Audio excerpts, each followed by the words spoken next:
Before Gundam Build Real, before Gundam Build Divers, and before Gundam Build Fighters, there was Mobile Suit Gundam Gunpla Builders Beginning G. Part of the 30th anniversary celebration of Gunpla, it was an anime that turned the focus from the Gundams themselves to the booming plastic model kit culture based on the franchise. Plamo Kyoshiro style. Like Build Divers, it was digital battles, but like Build Fighters, the Gunpla did sustain damage, but to a limited degree. It focuses on a new Gunpla builder called Haru and his legendary rare Gunpla that literally fell out of the sky onto his head, and how the care and skill of a builder affects the mobile suit's power in battle. But for a series that goes on about the love and care and awesomeness of Gunpla ad nauseum, it sure farted out one of the worst kits I've ever seen recently, and in the end just comes off as one big empty product placement. Raid Shadow Legends has millions of players and dozens of tough bosses, but its heart and soul are its jaw-droppingly gorgeous champions. And guess what? They've just introduced an entirely new playable faction. Get ready to meet the Shadowkin. Use my QR code or links below to download Raid yourself to your mobile phone or PC. The Shadowkin are shrouded in mystery, hailing from the furthest reaches of the eastern continent beyond the Brimstone Path. It's been believed that they've been under the brutal heel of the demon spawn for the last several hundred years. Only in the past few months have they overthrown Sirit's yoke and revealed themselves to the other factions. Are they honorable? Yes. Evil? Not anymore. Are they good? Only time will tell. Like I've said so many times before, this is the perfect game to build Gunpla with because the game plays itself. Just pick a team, pick a mode, hit 2x speed and auto, and you're good to go. Raid has just hit their 2-year anniversary with a load of anniversary events and tournaments going on right now. If you move quickly, you might still be able to catch some of those special events and get your hands on some free gifts and rewards. The schedule is absolutely jam-packed until the middle of April with insane anniversary events and tournaments with anniversary-sized prizes to win. You might also still be able to get involved in the very first ever clan versus clan tournament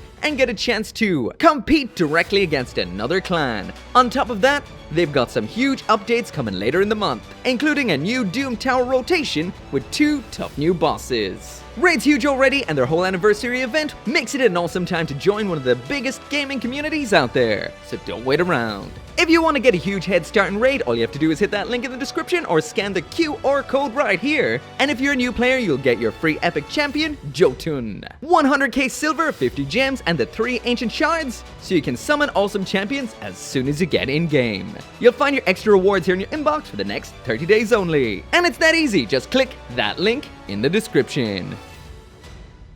So anyway, jumping right on into absolutely everything that comes in the box, there is the high-grade beginning Gundam with absolutely everything that it comes with. So for the most part, that's the basics of beam saber, shield, beam rifle with a beam rifle holding hand, and an ungodly set of color-correcting stickers. We will get back to all of that later on the accessories, but first, onto this itself. So anyway, there is what the high-grade beginning Gundam looks like out of the box, just snapped together, with a little bit of panel lining on its head, nothing else. And I have to admit, I am really disappointed with this kit. So we'll address something right off the bat before saying anything else. I know a lot of you guys, and some of you did mention it on Instagram when I posted this kit, say that it is a 11-year-old kit. But to actually put this into perspective, this kit came out 1 year after the Kshatriya and the Gian Archer we looked at a couple of days ago, the same year as the high-grade Sinanju, the high-grade Goof Custom, and 1 year before the high-grade Gundam Age 1 Normal.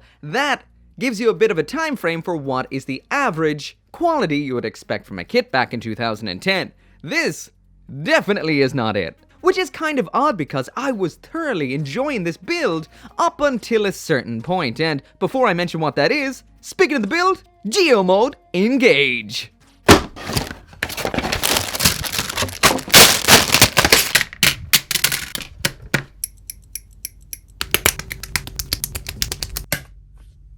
So yeah, like I mentioned, as I was building it, I really did enjoy this kit, besides one aspect. And once again, before I mention that, let's spin it and look at it. So anyway, there's the full 360 spin of the beginning Gundam. I'm going to mention that I love the design of the beginning Gundam. I think it looks so cool. All those triangles are very unusual for a Gundam style design. The backpack's pretty cool with all those beam sabers racked up in there. The legs have a little bit of a Victory Gundam vibe, and on the whole, I really do like this. And by this, I mean the design of the beginning Gundam, not this particular model kit. I don't like this model kit, well, like I said, for a reason, but we'll get to that. On the whole though, the kit itself does feel quite basic. The color separation isn't as good as it could be, there's a lot of stickers to be used. The colors are a little bit gaudy in the way that they're just full-on primary, red, yellow, and blue, and not in the standard classy Gundam way. This does look like a toy and does look like it was aimed at kids. The high grade itself doesn't even fully feel like a high grade, and feels more like something a little bit lower, like an advanced grade, or an old entry grade, or whatever they were called. It just doesn't feel fully high grade tier. And again, for one reason I will mention after I talk about the stickers. So as for the stickers, here they are, and there's a lot going on here. Just to kind of break it down, A and E up there, those are for on the elbows and knees, which are meant to be half blue. The yellow ones, those are for on the sides of the legs on these little triangles, those are meant to be in yellow. This red one is actually a pretty bad one. This is for on this little segment here of the shield, which looks like it's missing a part, and I was convinced was missing a part for quite some time until I realized it was a sticker. These are for on either side of the beam rifle, which makes it look very, very plain and very blue. Key in white there, that's another one for on the shield. For on this spot right here. Two triangular ones here called Ku. These are for either side of the chest on this red section. The inner segment should be in white. Ke and Ko, those are for on the upper chest, so this section of the chest, that should also be in white. She is up on the head, your standard head camera. And Su down there is the worst eye sticker I have ever seen, hands down, full stop, ever. This looks awful. I mean, seriously, this runs down onto the red section of the Gundam's muzzle, and look how sad that Gundam looks. I feel bad for it. Honestly, these are so oddly placed, I cannot get the light to reflect onto both eyes at once, as in this Gundam has no will to live anymore. There you can kinda see them up there. He just wants to die. So I suppose it's about time I mention what it is that actually makes this kit so crappy, when while building it, I thought it was pretty good for the most part. So in the show there is a part where the main character mentions that these kits all use the same sort of polycap joint, so that means customizing them part by part with other kits is quite simple. Yet they did not do that with this kit for some unknown reason. The worst part of this kit is this right here. This is without a single doubt one of the worst Gundam torsos I have ever seen, and I don't mean design-wise. Once again, I love the design of the beginning Gundam.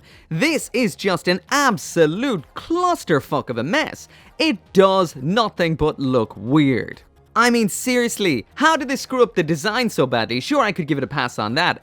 It is paralyzed. It doesn't move at all. We've got the usual double-jointed neck polycap in here, but they've basically made it so the bottom ball doesn't move at all, not an inch, not a centimeter, not a micrometer, not at all. It does not move. Why kill a joint? There's no ab crunch in here, no articulation in the body whatsoever. The backpack, whatever the hell this is meant to be, these things are on the weirdest little ball joints ever. But this, well, I'm wrong about that already. I was about to mention that it does not have the standard backpack adapter, but it does, so scratch that aspect. But yeah, getting back to that polycap point, this does not have the standard Gundam shoulders. It has these really bad, barely moving pegs. These are just made out of ABS plastic, feel weird, and do nothing. Actually, when I said this was the worst aspect of this kit, I forgot to leave these shoulders on because they suck too. So yeah, they attach on that, they move a bit like that, they can rotate round, and they just inside of the shoulders such a weird design and just doesn't work out that well. Just pop back on an arm, and look at that. That's how much it can move forward and back. That is next to nothing. It just always feels and looks so bad. This does not have the usual high-grade polycaps. So if you bust out a Gundam, like a standard Gundam, like the high-grade RX-78-2 Revive here and pop off the arm, we've always got these polycaps. This has always been, at least for the last while, the standard with shoulders. They were on this kit's runner, by the way, so they, just made the decision not to use them for no reason. Which means the point they made in the anime makes no sense, because that and that do not connect, do not work. And honestly, this bothers me because I wanted to try swapping out this torso for another torso and see if it makes the model kit any better. Which it does. But to find something compatible isn't so easy, because check down here.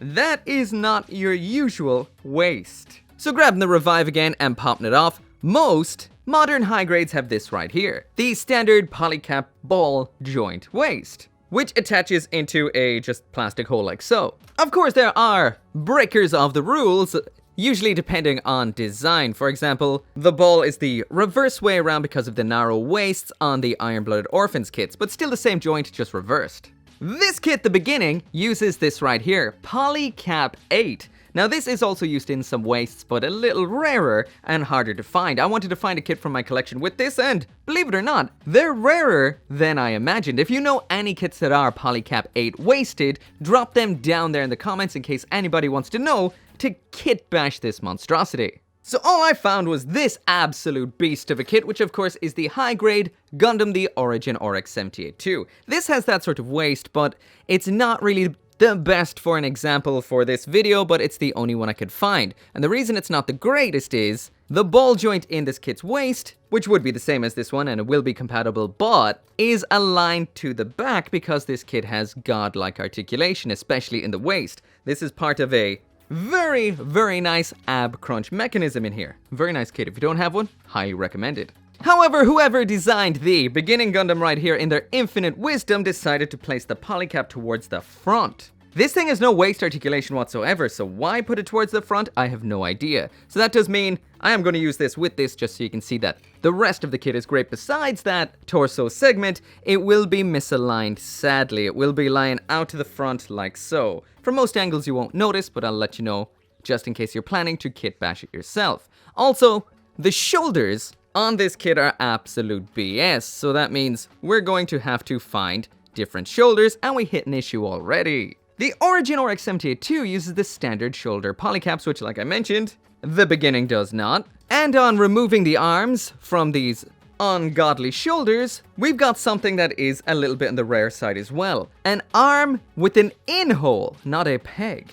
Most high grades have this design right here, which is the peg coming out of the arm and this little bit of armor up top kind of just resting on that. So this whole setup here does not work if we were to use the Origin's shoulders with this arm, so that means we have to find something that has a really weird shoulder setup, which is a ball joint going into the body and a peg heading down into the arm. And the only kind of kits I could think of that do that are once again these somewhat unusual Iron-Blooded Orphans kits, so we're gonna have to harvest ourselves a shoulder that matches to the Gundam aesthetic in some degree. So we're going to be using one of my all-time favorite kits, the Grey Sky, and its awesome Gundam-y looking shoulders. So I should have one in here. Let's see, parts, yep, there they are. Balls into the body, peg pointing down, looking kind of Gundam-y. Perfect. So to make this point, I did want to get some parts that looked a little bit more build looking, as in something from Build Divers or Build Fighters that kind of suit this aesthetic, but with the same sort of joints, and sadly that is not the case. So these do look Gundam-y, not baby Gundam like these, but more old school Gundam.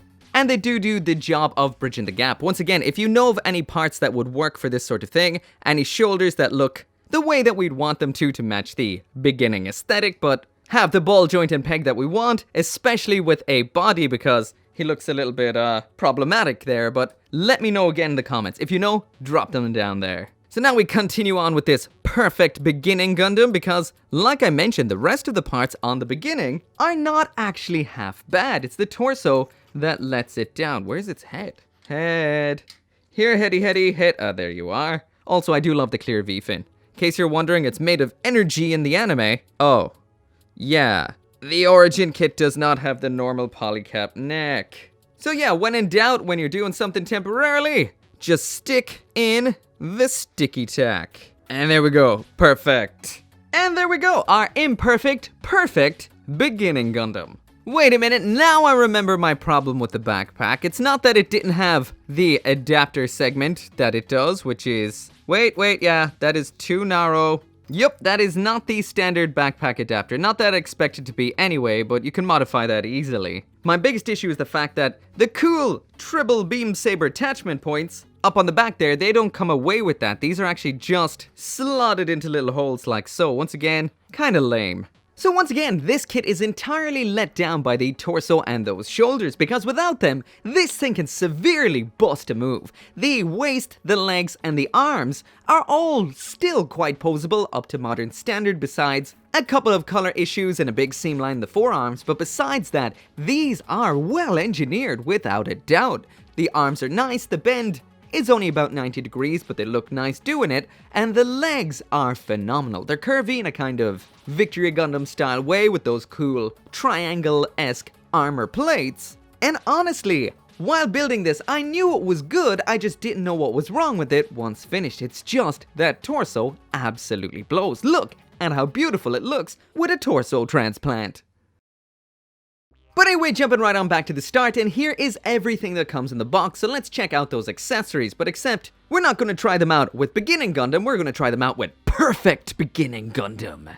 AKA this kit pack I just threw together. So anyway, what we got is a single beam saber, just the one. Seriously, just the one. Even though we've got a rack of 6 on the backpack here, you just get the one beam. Also, it is worth noting that the armor on the back of the arm gets in the way of everything, including the beam saber. Actually, we've got a very weird right hand right here, or should I say left hand, which is a fixed posed fist. Now, I mean, it is a fist, it's not a holding hand. It's made out of 3 different parts. All you have to do is just touch it and that thumb comes flying off all the time besides the time I tried to make the point. Oh, there it goes. But yeah, this hand right here is even fatter than the normal hand. So if you try to rotate it, you cannot. It just clashes with the armor like that. It just, well, how did they get past quality control? What were they thinking? But yeah, speaking of rubbish hands, let's move this out of the way. If you want to store the beam saber, you just pop off the blade, attach it into the rack. Well, speaking of crappy hands, like I was saying, in Gunpla Builder's Beginning G, this absolute beast of a mobile suit uses 3 beam sabers at once in a kind of Date Masamune or Wolverine kind of way. Well, we get that in here like this. I mean, seriously, what is this? Shining finger? The entire hand is cast in that clear yellow, so you're gonna have to paint this if you want it to be color accurate. And in the end, this is kind of like an accessory that's too lame to actually use. If you use it like this, it just... Hell, even the beam sabers are transparent, so you have to paint it grey and white. Man, they even screwed up the coolest aspect and most unique aspect of the mobile suit. Not cool.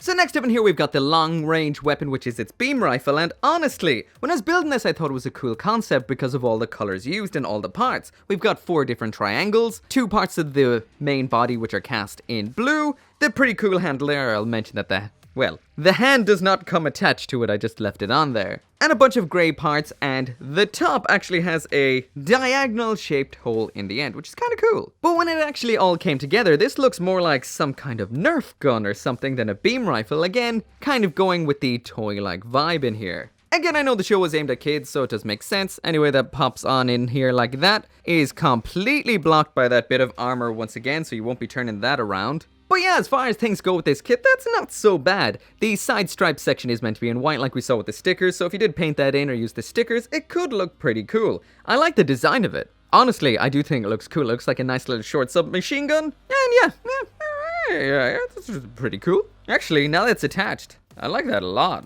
Well, besides the fact that the handle does kind of fight with the armor there, but still, pretty cool. Next up then is the shield, which is actually quite nice. It's in blue and white. Round back we've got some more, well, a trio of beam sabers, and we've got a grey section for attaching it. There is a lot of little connecty parts in there, which kind of look cool, but look like they should have a function, but I'm not sure if they do. There are multiple variants of this kit in colors like this one and this one, so it might have something to do with that, I'm not sure. But again, this is a nice shield because it is multicolored, but considering this is a show about Gunpla, you'd think they'd put the idea of Gunpla first and make something in a color they can make instead of, well, having to be this color that you're seeing right here and it missing the color on the finished product. Either way, it does look nice, ignoring the lack of colors. Pops on in that usual way.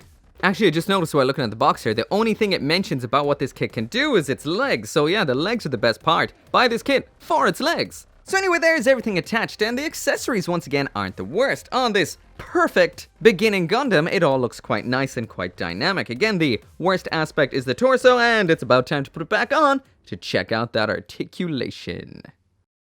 So anyway, getting onto that articulation, and like I mentioned, this is far from the greatest. The neck is a single ball, I shit you not, a single ball. That is pretty bad. So that means no giggity giggity goo. Shoulders forward and back. Full spin on a peg. The arm all the way up. You assume a shoulder with a sunroof like that, would have unhindered movement all the way up, but it does not. So these dumb shoulders means there is no way to raise these up. So they can go back and forward and spin around, but you can't raise them up ever to kind of get that nice flared shoulder look. It just, no. Full 360 spin there on that peg. About a 90-degree elbow bend. Standard ball joint wrist, but it is blocked quite heavily by that red piece of armor. The waist is just a ball and socket, but all we really get out of that is rotation. There is a bit of forward and back wiggle, but that's just the ball. The front skirting is ball joints quite loose. These are attached on the runner, but I did cut them apart. That's why I guess they're loose now. Side skirting is on a ball, so that is down, off. Once again, that's up, down, and rotation forward to back. We've got a double premium butt flap here. You can cut these apart just like the front ones, but I did not. Inside the waist, it's one of those joints that moves back and forward like so. There's that kick all the way up to the front, so about parallel to the ground. All the way out to the back, exactly the same. Can we get the splits? It looks like we most certainly can. Full spin then at the upper leg. We've got a double jointed bend at the knee, which is very, very nice. Again, the knee is pretty nice to look at here. The nice break in the armor when it bends is pretty cool. Now the ankle here, this is the most unique joint on the kit and very, very nicely designed, which is unusual compared to a lot of the other stuff we saw on this kit. Let's get on the ground and check it out. So what we've got is all the way to the front like that, which is crazy. This joint in here is very nicely designed.